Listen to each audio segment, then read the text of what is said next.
if it's a suggestion that the UK is now going to be targeted by Russian missiles, I think that's a bluff. I don't think that's what they're prepared to do, because they know that there'll be a very strong response from NATO as a whole if they do that. Vladimir Putin has warned of a global conflict and threatened that Moscow could carry out attacks on Britain and the US after they allowed Ukraine to launch long-range missiles at targets in Russia. He said that Moscow had fired an experimental ballistic missile at a Ukrainian military site.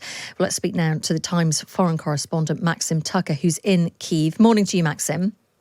Good morning. Let's begin by talking about this story on the front page of the Times today, that Vladimir Putin made this unexpected appearance on Russian TV yesterday, saying that the UK is now a valid target. I mean, people will, when we hear that, do we have any sense of, kind of what that means and how much of an escalation this is? Well, it demonstrates that Russia has obviously been stung by the attack across the border by Ukrainians using Western missiles. But I do consider this, if it's a suggestion that the UK is now going to be targeted by Russian missiles, I think that's a bluff. I don't think that's what they're prepared to do, because they know that there'll be a very strong response from NATO as a whole if they do that. So I think what this is about is maybe the suggestion that there will be more sabotage attempts, more attempts to attack Western facilities that produce weapons that are being used in Ukraine.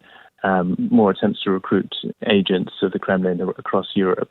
But I think it's very, very unlikely that he's going to retaliate in kind by using a missile against the UK or indeed any European country. We know that yesterday Ukraine was talking about an intercontinental ballistic missile being used by Russia in their territory. Putin then said it was a hypersonic ballistic missile. I have no knowledge of either of these, really. Give us a sense of the difference and what it means. The difference is essentially range. It looks like this was an intermediate range ballistic missile.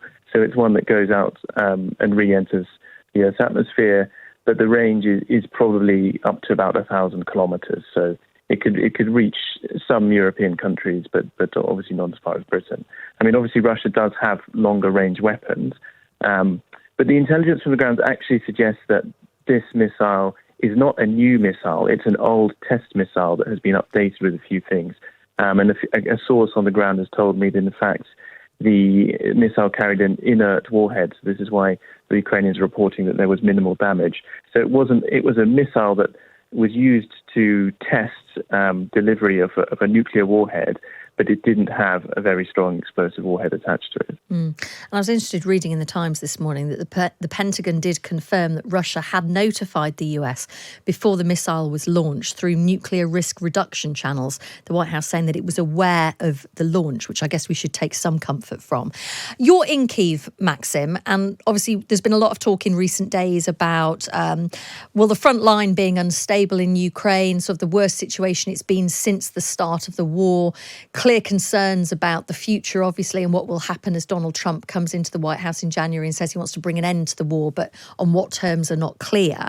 What's the sense you're getting being in Ukraine, speaking to people about all of those elements? Well, I think people are obviously worried that Donald Trump is going to curtail the resources that are coming into Ukraine at the moment, when they already don't have enough resources to be fighting an enemy the size of Russia by themselves. But there is also some optimism in some quarters that the push for an end to the war might cause Trump to look for ways to help Ukraine to apply pressure on Russia to do that. Obviously, Trump has said that if Russia doesn't go to the peace talks, go to the peace table, that they will provide more support for Ukraine. And Ukraine is optimistic that that could happen, because Putin has not changed his views. He said that he still doesn't consider Ukraine to be a separate sovereign nation. And he's made comments recently at the Valdai Business Club suggesting that he's not content only with the 4 territories that he's already laid claim to as part of the Russian Federation, but he's also interested in other Russian-speaking regions such as Kharkiv and Odessa.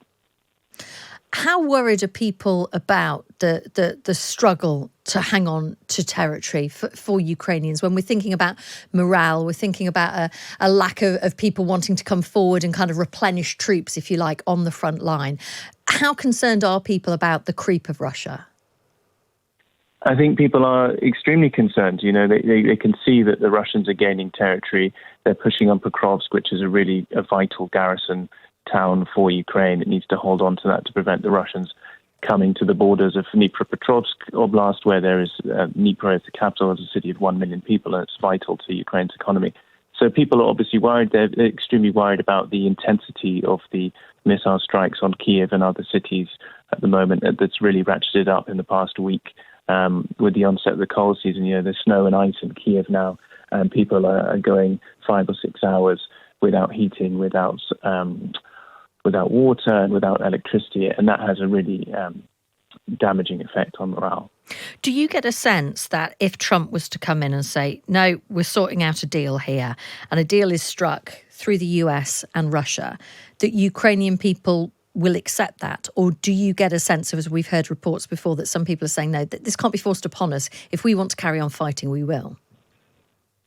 Well, I think there's no question that Ukraine is going to surrender any of its territory in a kind of de jure manner. It may de facto accept that Russia has occupied some of its territory and have a ceasefire along those lines. And I think there's so many people have died in this conflict so far, and also the Ukrainians do not trust the Russians. We've had ceasefire attempts in the Donbass since Russia invaded there in 2014. And Russia has repeatedly violated those ceasefire agreements. So Ukrainians are not terribly optimistic that if there is a ceasefire deal, it will be lasting. I think, they're willing to go to the table. They're willing to listen to Western partners and agree some kind of ceasefire along the line of contact, as long as it's backed by some real and serious security guarantees. Now, Ukrainians have been asking for membership for Nato so that if the ceasefire is violated, it invokes Article 5 and NATO has to come to Ukraine's defense. Now, that's a very difficult thing to imagine NATO doing, because then you have to consider what is a ceasefire violation and will NATO directly enter the war as soon as Russia breaks over the line of contact. I mean, there are other things the West could be considering doing, such as their policing mission over Western Ukraine and sending Western troops in to train Ukrainian troops in Western Ukraine.